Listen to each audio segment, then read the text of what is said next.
Salut tout le monde. On se retrouve pour avancer sur le CC bar de Miss Iron, mais pour ça, il va falloir construire une nouvelle cintreuse. Alors c'est parti mon kiki, en avant Guingamp. Let's go mon poteau.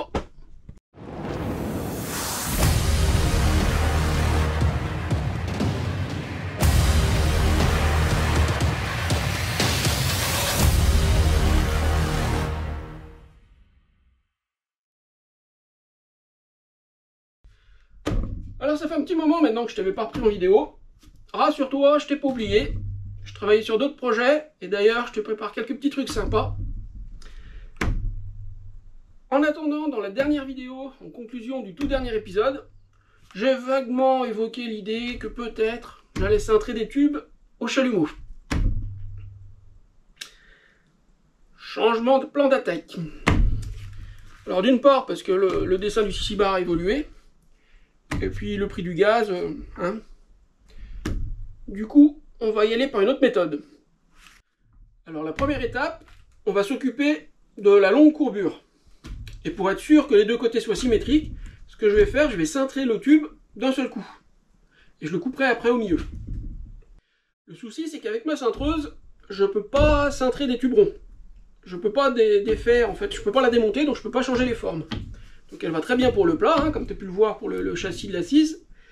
Mais il me faudrait des galets avec les formes pour les tubes ronds, et je ne peux pas les changer. Je l'avais fait il y a 10-15 ans maintenant. Mais vu qu'elle a déjà bien bossé, on va la laisser se reposer. Et avec ce colis-là, on va lui construire sa grande sœur. C'est parti!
Alors si toi aussi tu veux construire cette cintreuse, tu trouveras toutes les informations en bas de cette vidéo, dans la description et sur mon site internet.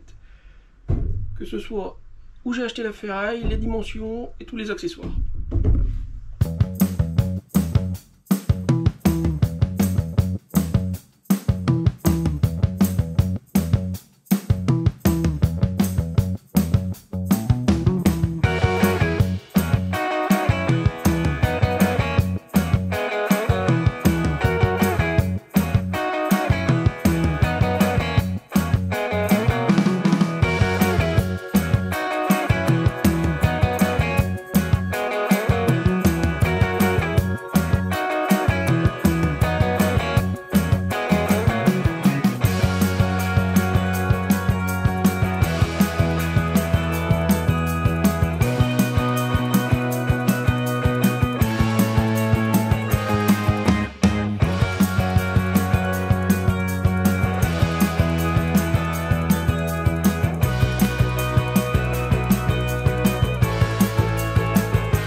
je suis en train de monter la vidéo que tu viens juste de regarder, et pour éviter de faire des épisodes trop longs, je pense qu'on va arrêter ici pour le premier épisode. On a terminé le châssis et le plateau, ça y est, ils sont soudés. Et comme ça, dans la deuxième vidéo, on s'occupe de mettre en place les roulements, les axes, et on usine les galets. En attendant, comme toujours, si cette vidéo t'a plu, pense au petit pouce bleu, abonne-toi et clique sur la cloche, ça aide beaucoup la vidéo à être référencée. En tout cas, je te remercie d'avoir regardé cette vidéo, et je te dis à la prochaine pour terminer cette cintreuse. Salut!